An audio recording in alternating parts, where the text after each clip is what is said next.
பிதா சுதன் பரிசுத்த ஆவியின் பேராலே ஆமேன். ஆண்டவர் உங்களோடு இருப்பாராக, ஆன்மாவோடும் இருப்பாராக. புனித பவுல் உரோமியருக்கு எழுதிய திருமுகத்தில் இருந்து வாசகம். அதிகாரம் 12, இறை வார்த்தை 12. எதிர்நோக்கி இருப்பதில் மகிழ்ச்சி கொள்ளுங்கள், துன்பத்தில் தளரா மனதுடன் இருங்கள், இறை வேண்டலில் நிலைத்திருங்கள். ஆண்டவரின் அருள்வாக்கு. இறைவா உமக்கு நன்றி.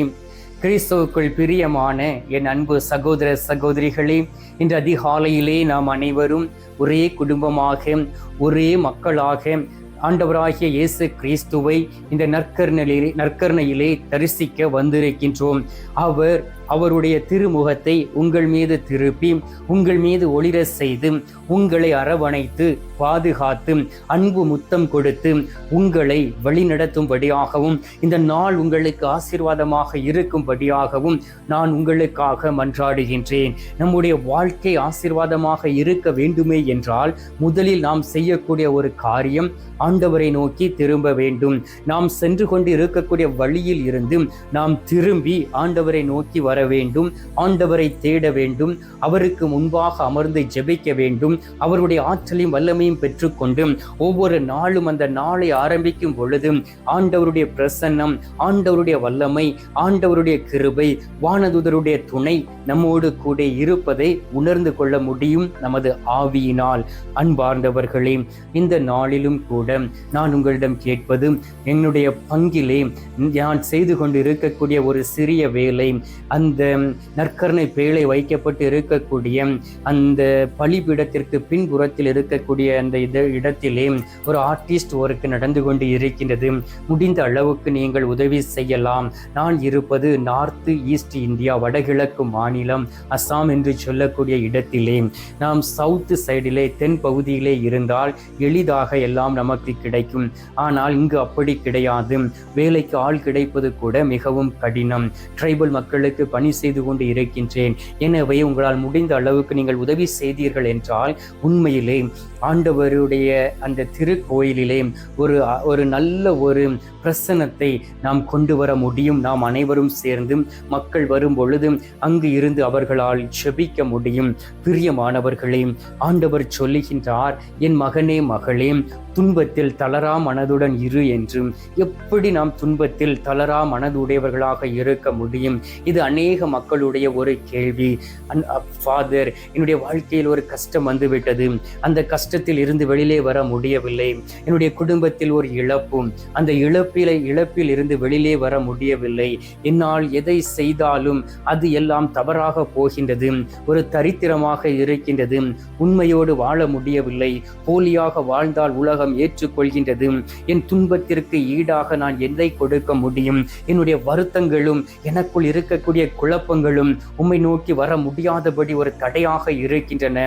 நான் குடும்பத்தில் ஒரு நல்லது செய்ய நினைக்கின்றேன், அதை தடை செய்வதற்காக அநேக பேர் இருக்கிறார்கள். என்னுடைய தாய் தகப்பன் கூட ஏற்றுக்கொள்வது இல்லை, என்னை என்னுடைய கணவர் ஏற்றுக்கொள்வது இல்லை, மனைவி ஏற்றுக்கொள்வது இல்லை, பிள்ளைகள் ஏற்றுக்கொள்வது இல்லை. இதனால் துன்பத்தில் தளர்ந்து போய் இருக்கின்றோம், உடைந்து போய் இருக்கின்றோம். எங்களுக்கு ஆற்றலை யாரு தர முடியும் என்று சொல்லி அநேக மக்கள் ஜெபிக்கும்படியாக என்னிடம் கேட்டு இருந்தார்கள். அன்பார்ந்தவர்களே, உங்களுக்கு தான் ஆண்டவர் இந்த வார்த்தையை சொல்லுகின்றார்.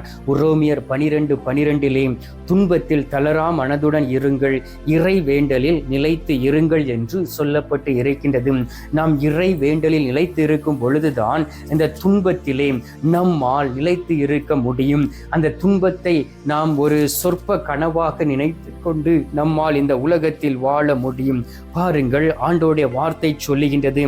சீராக் 2வது அதிகாரம் 2வது இறை வார்த்தையிலே, துன்ப நேரத்திலே உள்ளத்தில் உண்மை உள்ளவனாய் இரு, உறுதியாக இரு, துன்ப வேளையில் பதற்றமுடன் செயலாற்றாதே. இது எல்லாருக்கும் வரக்கூடிய ஒரு செயல்தான். துன்பங்களும் கஷ்டங்களும் வந்துவிட்டால் மிகவும் பதற்றத்தோடு இருப்பார்கள். சில பேர் பயத்தோடு இருப்பார்கள். சில பேர் என்ன செய்வது என்று தெரியாமல் உடைந்து போய் இருப்பார்கள்.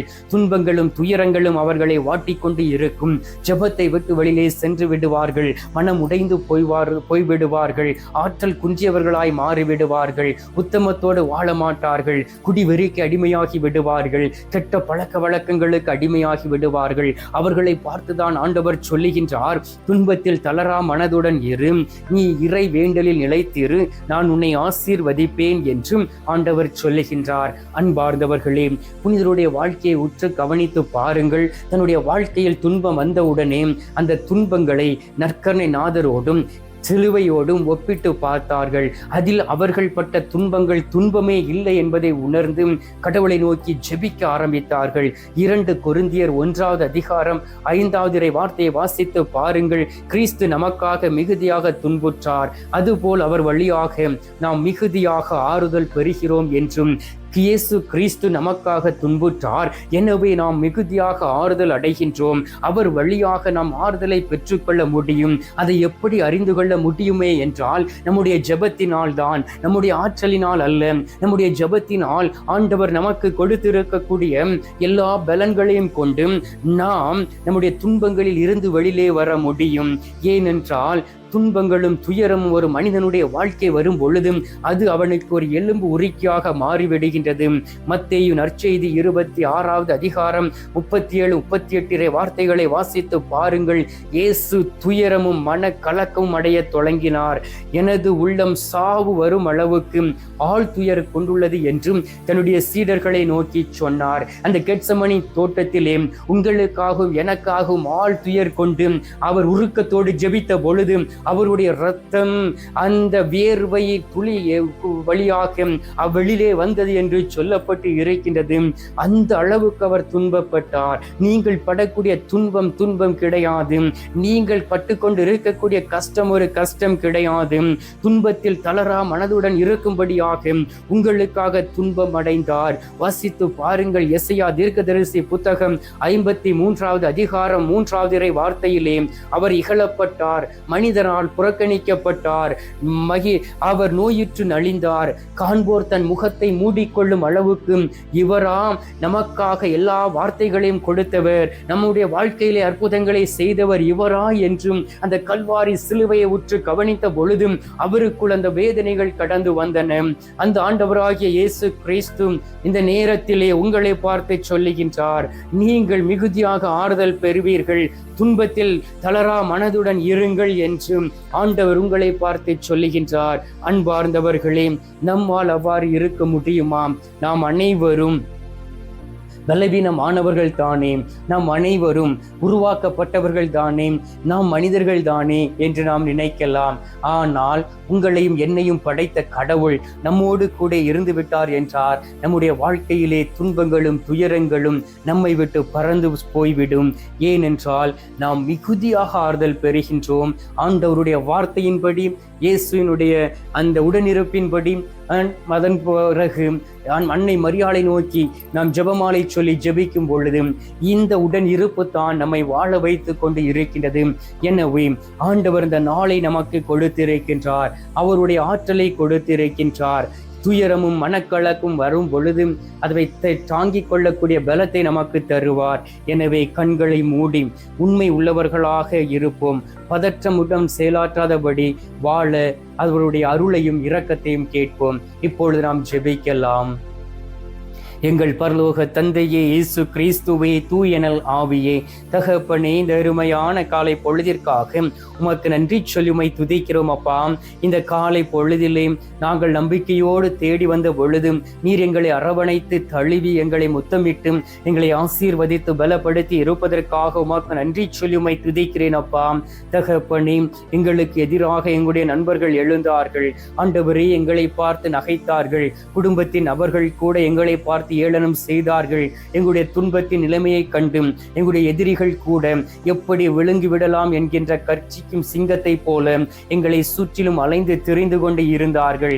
எப்படி எங்களுடைய பொருள்களை எடுத்துக்கொள்ள முடியும், எங்களுடைய இடங்களை அவர்கள் பெற்றுக்கொள்ள முடியும் என்று சொல்லி அவர்கள் ஒவ்வொரு நாளும் எங்களை நோக்கி வந்து எங்களுடைய கலக்கங்களை கண்டுகொள்ளாதபடி மீண்டும் மீண்டும் துயரத்தை விளைவித்தார்கள். அப்படிப்பட்டவர்களை உமது கரத்தில் பாதத்தில் ஒப்புக்கொடுத்து ஜெபிக்கின்றேன். எங்களுடைய கஷ்டங்கள் நஷ்டங்களை ஒப்புக்கொடுத்து ஜெபிக்கின்றேன். வேதனைகளையும் சந்தோஷத்தையும் ஒப்புக்கொடுக்கின்றேன். மன துயரத்தை ஒப்புக்கொடுக்கின்றேன். நோய்களை ஒப்புக்கொடுக்கின்றேன். ஆறுதலற்ற வாழ்க்கையை ஒப்புக்கொடுக்கின்றேன். கண்ணீரை ஒப்புக்கொடுக்கின்றேன். எல்லாவற்றையும் பார்த்து ஆண்டவரே எல்லாவற்றையும் அகற்றி நீர் தரக்கூடிய அந்த சமாதானமான வாழ்க்கையை நாங்கள் பெற்றுக்கொள்ளும்படியாக எங்களோடு கூட இருப்பீராக. யார் யாரெல்லாம் உண்மையோடும் விசுவாசத்தோடும் நம்பிக்கையோடும் உம்மை நோக்கி ஜெபித்து விண்ணப்பங்களை ஏறெடுத்து கண்ணீரோடு மன்றாடி கொண்டு இருக்கிறார்களோ அவர்களுடைய ஜெபத்தை நீர் ஆசீர்வதிப்பீராக. அவருடைய ஜெபம் உமது திரு சமூகத்தில் கடந்து வந்து அவர்கள் ஆசீர் பெற்றவர்களாக மாறுவார்களாக. இந்த நேரத்திலும் கூட தகப்பனே, வளைகுடா நாடுகளில் நடக்கக்கூடிய போர்களை ஒப்புக்கொடுத்து ஜெபிக்கின்றேன். பாதிக்கப்பட்ட மக்களை ஒப்புக்கொடுத்து ஜெபிக்கின்றேன். அந்த இடத்திலே சமாதானம் கடந்து வரவும் எல்லோருமே ஆண்டவராகிய இயேசு கிறிஸ்துவினுடைய ஆற்றலை தேடக்கூடிய பிள்ளைகளாக உருமாறிட வேண்டுமாயுமே நோக்கி ஜெபிக்கிறேன் அப்பா. பொறுமையாக இருக்கக்கூடிய மனப்பாங்கை கொடுப்பீராக. எல்லோரையும் ஆசீர்வதியும் பலப்படுத்தும். நோய்வாய்ப்பட்டு இருக்கக்கூடிய பிள்ளைகளை ஒப்புக்கொடுக்கின்றேன். மருத்துவமனைக்கு செல்ல வழி இல்லாமல் ஆண்டவரே வீட்டில் இருந்தே மருந்து மாத்திரைகளை சாப்பிட்டு வாழ்ந்து கொண்டு இருக்கிறவர்களை ஒப்புக்கொடுக்கின்றேன். எல்லோரும் ஆசீர்வதிக்கப்பட்டு என் ஆண்டவருடைய பிள்ளைகளாக மாறி விடுவார்களாக.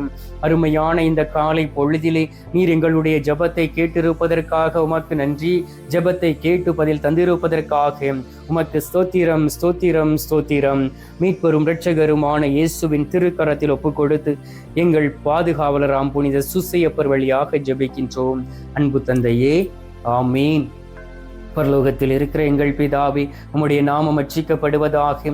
உமது ராஜ்யம் அருக. உமது சித்தம் பரலோகத்தில் செய்யப்படுவது போல பூலோகத்திலும் செய்யப்படுவதாக. எங்கள் அனுதின உணவை எங்களுக்கு இன்று அளித்தருளும். எங்களுக்கு தீமை செய்கிறவர்களை நாங்கள் பொறுப்பது போல எங்கள் பாவங்களை பொறுத்தருளும். எங்களை சோதனை விளைவிடாதையும் தீமையில் இருந்து எங்களை ரட்சித்தருளும். ஆமேன்.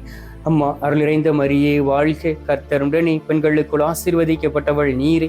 உம்முடைய திரு வயிற்றின் கனியாகிய இயேசும் ஆசீர்வதிக்கப்பட்டவரே. அஜிஷ்ட மரியே, சர்வேஷ்டைய மாதாவை, பாவிகளா இருக்கிற எங்களுக்காக இப்பொழுதும் எங்கள் மரண நேரத்திலும் வேண்டிக் கொள்ளும். ஆமேன். பிதாவுக்கும் சுதனுக்கும் பரிசுத்த ஆவிக்கும் மகிமை உண்டாவதாக. ஆதியில் இருந்தது போல இப்பொழுதும் எப்பொழுதும் என்றென்றும் இருப்பதாக. ஆமேன். அன்பார்ந்தவர்களே, நற்கருணை நாதர் தரும் ஆசீர்வாதத்தை பெற்றுக்கொள்வோம்.